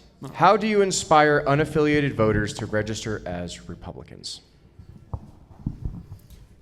So I cut my teeth doing ballot access. That means I've actually shaken hands. On the first issue I ever carried, it was the Right to Work Initiative back in 2008. I collected 14,784 signatures. I'm really, really good at getting people to stop and sign things, but I'm only about a 1 in 10 stop. So do the math. That's 150,000 handshakes. It's 150,000. Hi, are you registered to vote? When you interact with people, when you talk to people, when you shake that number of hands, you know what the pulse of the population is. We have to get out of our little meetings, get off of our little focus group, forums and chat rooms. We have to go out and we have to risk getting people's bad breath and spit on us. Like, we just have to. You're not going to win this. Thank you, Mr. Goodall. That's your minute.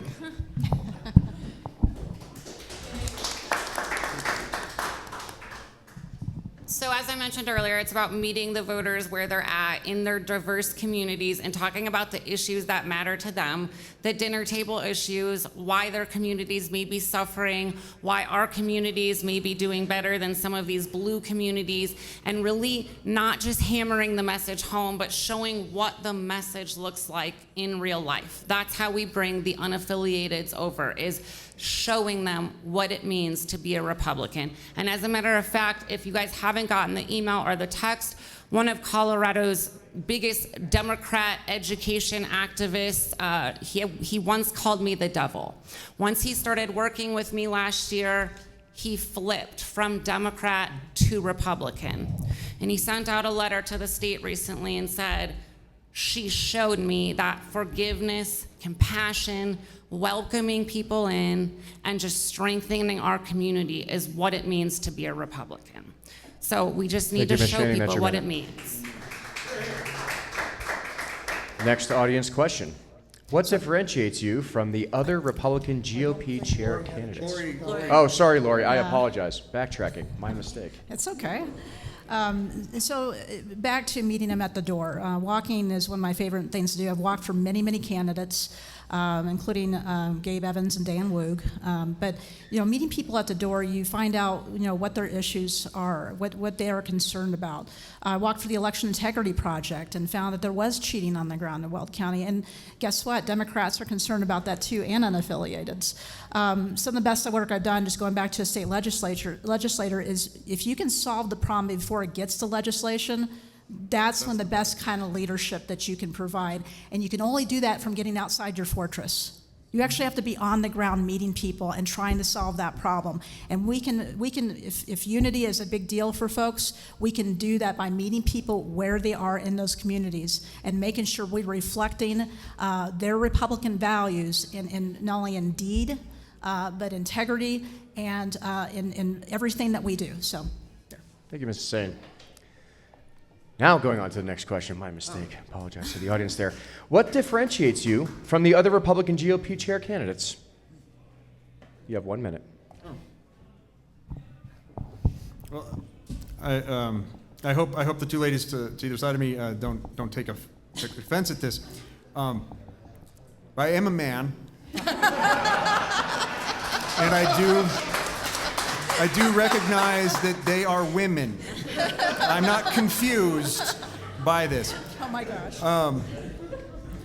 But I believe actually, because I was thinking about this the other day, because folks have asked, you guys are all very grassroots-oriented folks. Why are you in this? And I think the one thing that I actually do bring is that I have never actually been a politician. I've been ancillary to politics. I've worked with candidates at all sorts of levels. I've been from the very trenches all the way through, but I have never been an elected person.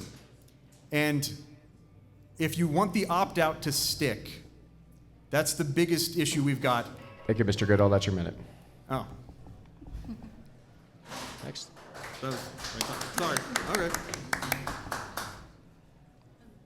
Well, it sounds like Darcy wants me to go next. I'll lead.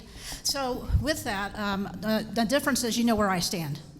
So right away, I took a pledge, and you can see where I stand, especially on the primary neutrality. I came out with that first, and I'm the only person that submitted that to the body. But also being just a little bit more professional as far as party transparency is party efficiency. If you can make sure that things run more like a business, I understand we're not a business, but having quarterly reports so people don't have to ask. I think that makes it a lot better for the rest of the folks in our party. So you can see where I stand not only on my voting record, 100% with cut. A candidate can say anything they want. The only thing you've got to look at is their voting record. Will they continue to uphold party principles, which I obviously have, and a pledge, which I have put out there, and I have changed the terms of engagement on this battlefield. Thank you.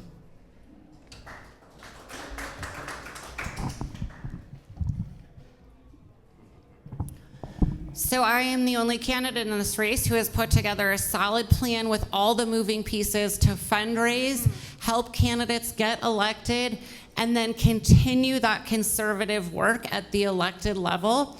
I have, as I mentioned several times tonight, created an initiative that's already been raising money, the Bob Initiative, Build Our Benches. I also have a candidate questionnaire out to recruit good candidates early and often.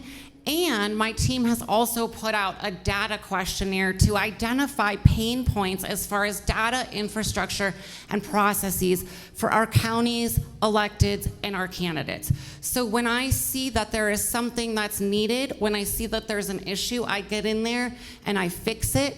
That's who I will continue to be on day one of my administration.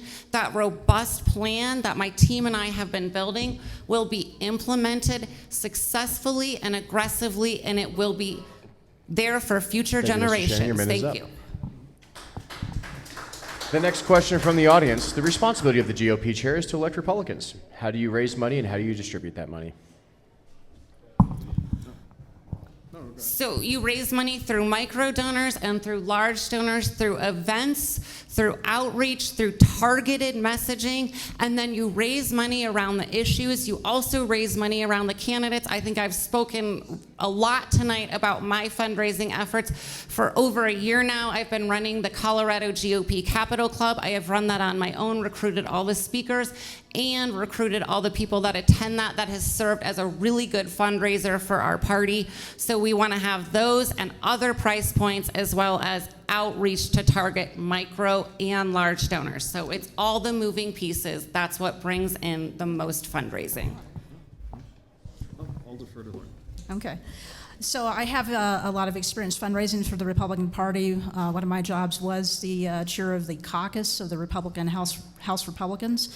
And we were left in a very similar situation to Dave, where we were not left with very much money when we came into power. And so I had a couple weeks to do a pre-session fundraiser. And that funds a lot of activities, especially for candidates. I did raise nearly, or got 150,000 committed on that, so I had to do that within a couple weeks. I have raised money for other organizations in my district, as far as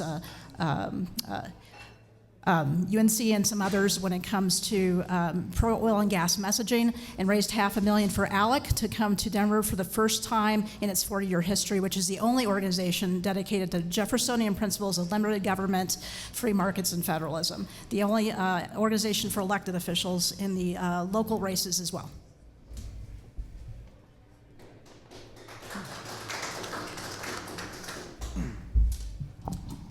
So my primary fundraising experience is not in the political realm. It's more through venture capital and business and investment fundraising.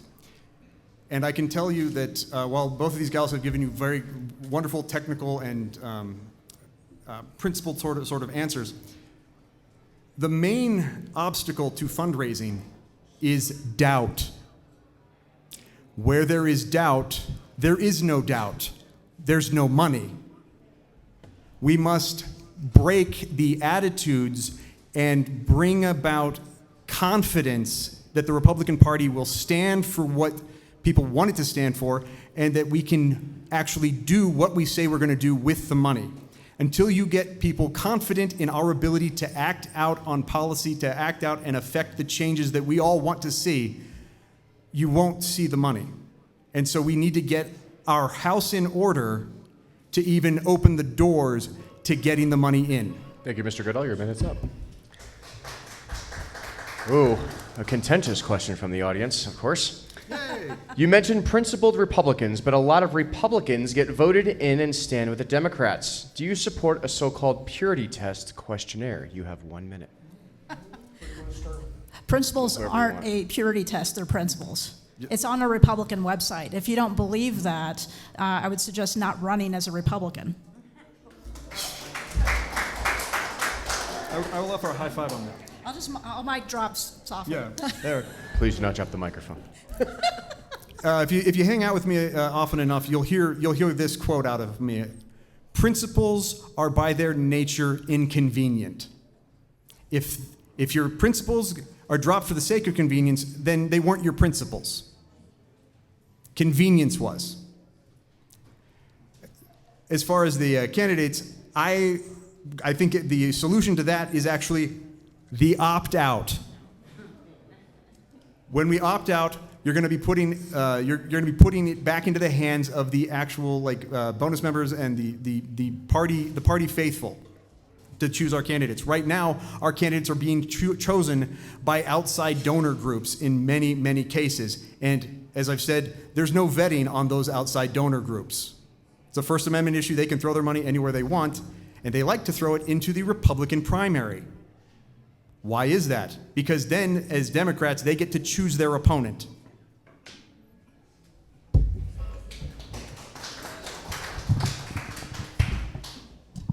So aside from closing the primary and protecting our assembly, which leads into getting good conservative candidates elected, we hope, sometimes they still let us down. People fool us when they're running for office. So we have to take it a step further, and after we get those candidates elected, we have to continue that ongoing education about what it looks like to vote conservatively, what it means to be a conservative on city council, what it means to be a conservative in the state senate. And we have to continue that education. Rep. Stephanie Luck created a program about 2 years ago to do that. That is something to me that needs to be resurrected immediately so that our elected officials are voting the way that we elected them to do. And when they don't, it's okay for us to hold them accountable. In fact, they work for us. Why are we a Republican Party if we're not electing Republicans to uphold our values? And I do plan to hold them accountable, as I always have, and as chair, I promise you I will. Your minute's up. Next audience question. Could the state GOP lead a new ballot initiative to reverse the open primary? Otherwise, all primary ballots will be sent to unaffiliates who will become Democrats. Say that again. This is from the audience. I did not write this question. Could the state GOP lead a new ballot initiative to reverse the open primary? Could? That's what it states. Could they? Could you lead a new ballot initiative to reverse the open primary in order to prevent unaffiliated from becoming Democrats? You can run a ballot initiative on anything. Yeah. So, Yeah, but we've got to. Having done lots of them, and ballot issues are always on the table for any organization that wants to go through the headache of the title board. That's the problem. Having just dealt with the title board and watched Darcy and my father get totally reamed, you yelled at them, and then actually my father, the Reverend Doctor, I think made two of them cry. It was amazing. They were literally that upset because if you think I preach, he's got that in crazy. But to go through that process, I would add when I was talking about the opt-out process, we've got non-Republican voters voting in our elections, we've got Democrat donors putting their money into our primaries, and then we've got Democrat secretaries of state counting our ballots. Well, when you do this, now you've got the Democrat title board. You're going to put that on top of it. Then you're going to put a court challenge going back through the Democrat courts. Like, guys, the quickest way out, the fastest solution, from point A to point B to get Democrats out of control of our process is the opt-out.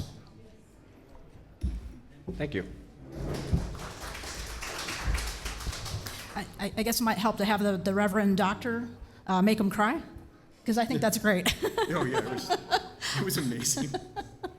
Excellent. We'll do everything at our disposal to close the primary. And again, the close the primary lawsuit, we need to actually, and this is what I'll do differently, is I want to make sure that we're funding it on a consistent basis to make sure our attorneys have what they need to close the primary. I think that's extremely important. And like I said, I've got the endorsement of Kevin Lumber because he knows that I will be very diligent in doing that.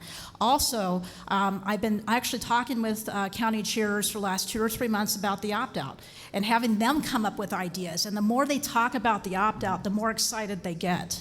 Because leadership does have to come from the bottom up, not from the top down. And they've come up with some really amazing ideas. And I think as we get more county chairs involved in that discussion, I think people are really going to liven up. It's not going to be nearly as expensive as what some of these folks are saying to try to scare you off. Again, self-governance is hard. We are Republicans. We can do it. Thank you, Mrs. Singh. Okay, can you repeat the question?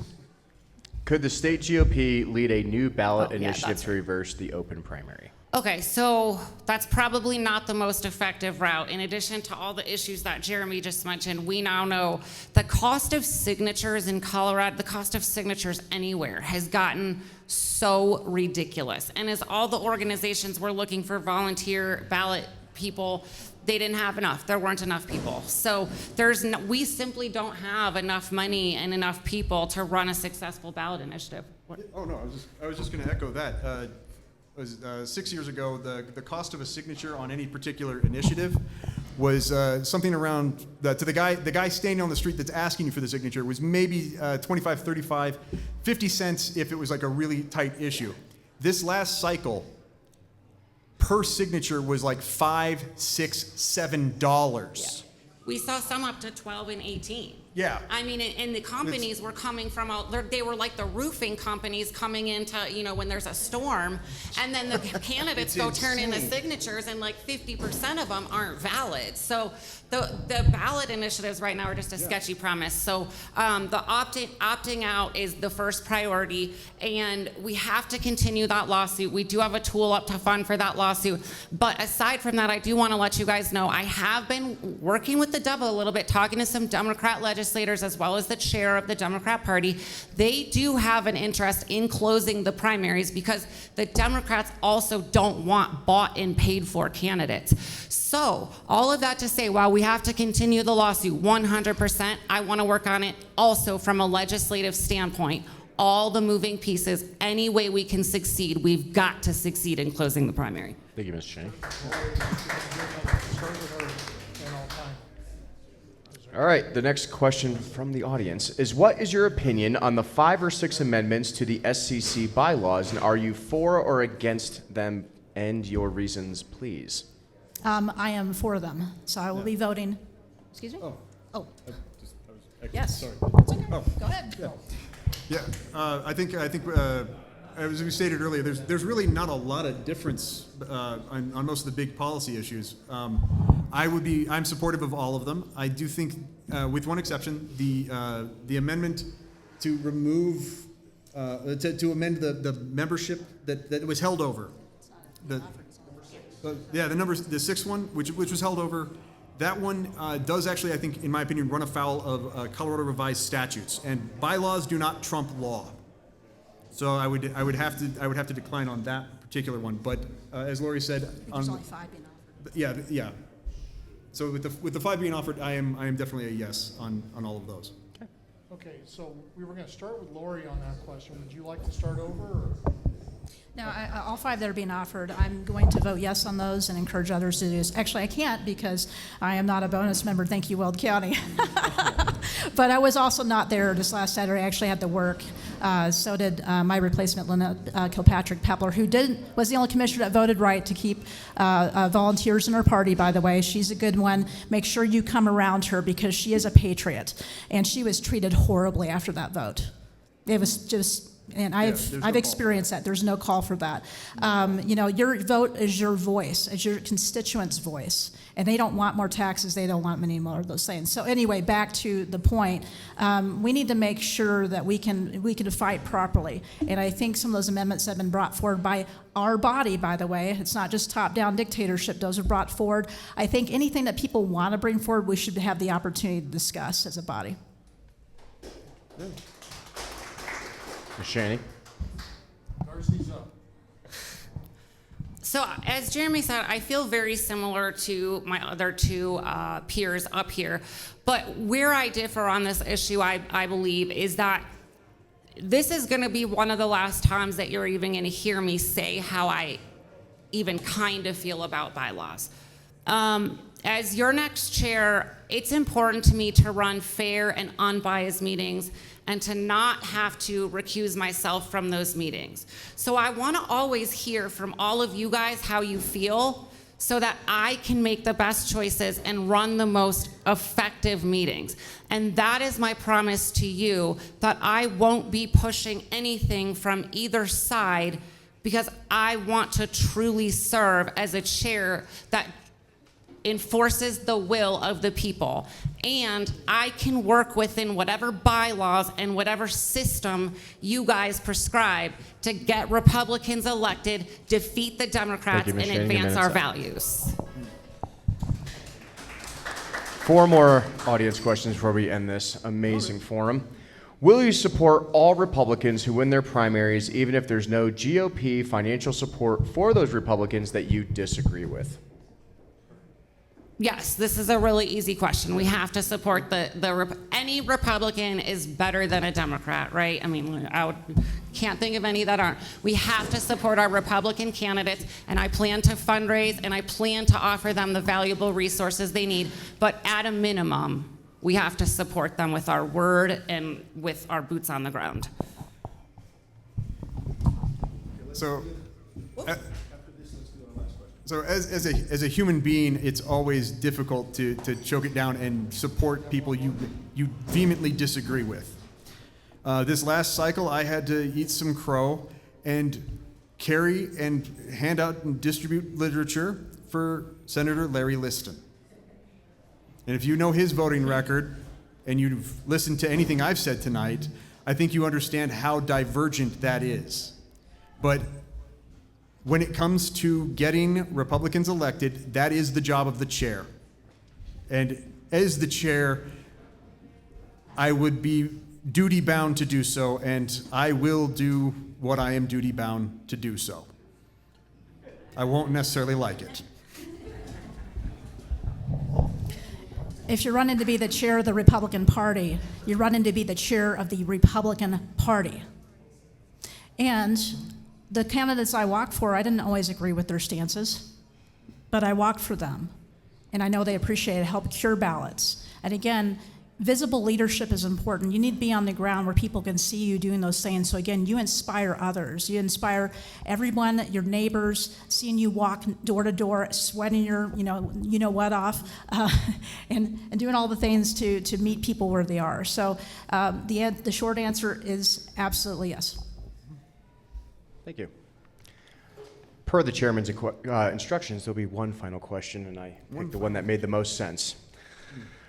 I have not heard anyone talk about supporting county parties. What will you do as a GOP chairperson moving forward to support our county parties? 1 minute.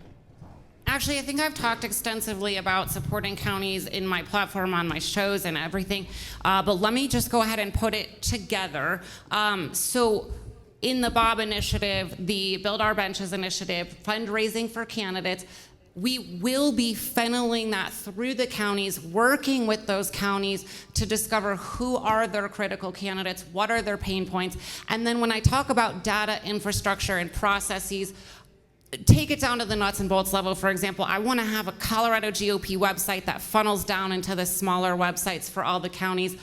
60% of our counties don't even have websites. That's unacceptable. So on day one of my administration, those counties will have every resource they need for their issues, their candidates, and to help get candidates elected in their counties. You got Okay. So it actually was on the pledge I put on my website a couple weeks ago that one of the requests I've heard from county chairs was that they want to have a website that's a little bit more comprehensive so they know whose Lincoln Day dinner is where, so they can help coordinate and help other counties. Republicans want to help other Republicans as well in their fight. So I think that's really important. So we're going to make the website a little bit more modern. We're going to use a CRM. We're going to use a customer relation database to actually track who we're talking to, how many times we've touched them, if they've given money. We have no idea who we've talked to or if we are following up with people. Most businesses fail because they don't follow up. And again, if we run this more like a business, we need to use more modern tools to make sure we are touching people frequently on their issues, on their concerns, and before we even ask them for $1.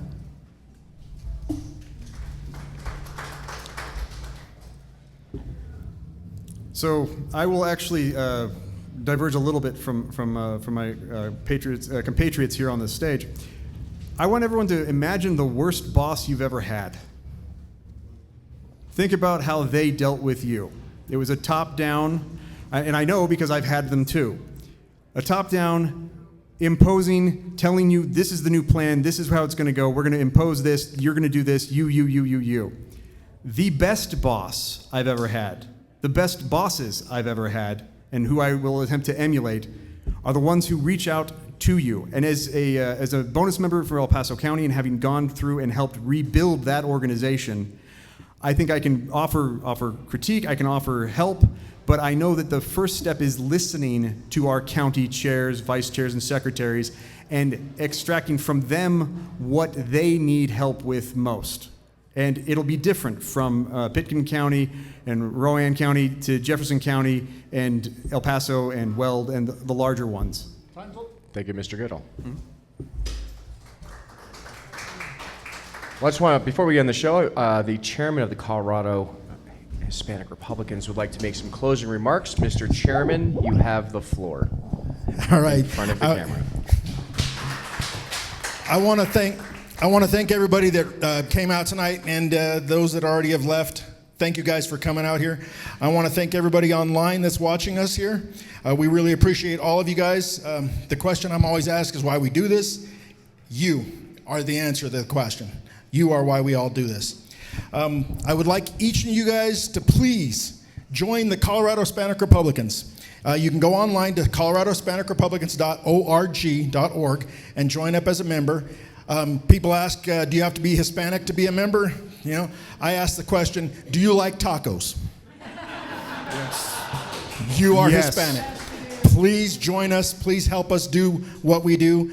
If you can make any kind of donation tonight, I would really appreciate it. Every penny helps. We like the money that jingles, but we love the money that folds. So, 1 second. So again, thank all of you for coming tonight. Then I would like to tell you, thank these people for showing up for you. They took time out of their schedule for you. One of the people on this stage tonight is going to be your next Colorado GOP chair. Then I would like to address each and every one of you. You guys are not your enemies. You guys are your friends. You are us. Okay? Remember that. Okay? Don't attack each other. Okay? And with that, Lori would like to say something real quick. Oh, and this is the same as the other candidates. I just want to thank you for having this forum. I want to thank the candidates for showing up. That's actually very courageous sometimes, and just being willing to answer those questions in depth and put yourself out there.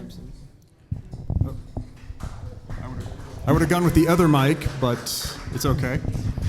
I want to thank everyone that's taken the time to come out, and especially the folks that have been in the viewing audience. You guys, even though you can't maybe drive all the way out here, this is a decision you're going to have to make. And we, whoever it is that ends up as the chair, has my condolences. Because this chairmanship is not a springboard to greater and better opportunities. It is not a stepping stone. It's a landmine. And whoever is in there is going to need the support of everyone that is in the sound of my voice in diffusing that, because it is breaking good people. It is damaging a party that is critical to the future of our state. It is necessary to get the right man, the right person, and to get folks excited and to get our sides working together. Conciliation is not compromise. And if we don't open our hearts and get our attitudes right towards one another, it doesn't matter how many doors we knock, how many texts we send, how many petitions we sign, how many dollars we raise. We're still going to be walking in circles in the wilderness, starving for leadership.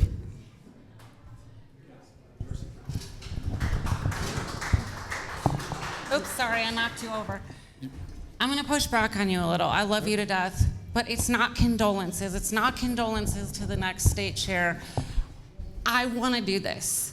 I declared early and I jumped in early. I'm ready to do this. This is the best job in the world in my mind. It's not a thankless job. Seeing all of you, getting those hugs, seeing your smiling faces at the events, helping you solve your issues, protecting your kids, that's what I love to do.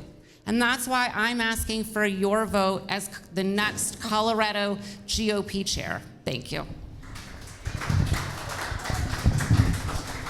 Okay, and our final words for tonight. Is this on? Yeah. Final words for tonight. I would like to thank Bob Lewis, who is our perpetual timekeeper. He works for us every single time. And I would like to thank Adam Dorito, who has brought us to a new level in debates and forums. Thank you guys very much. Thank you guys all for coming out tonight. We really appreciate it. You have a good night. Drive careful. Thank you, Ray. Thanks, sir. Well, ladies and gentlemen, that was the Tuxes Tomahawks Podcast. Thank you so much for watching online. I know it was probably really choppy, but I'm going to upload a full-blown video. And if you're a candidate running for any state office, moving into the next election cycle, and for state chair, vice chair, GOP, please reach out to me. I'm more than willing to give you a long-form interview and get that published. And until next time, stay safe out there.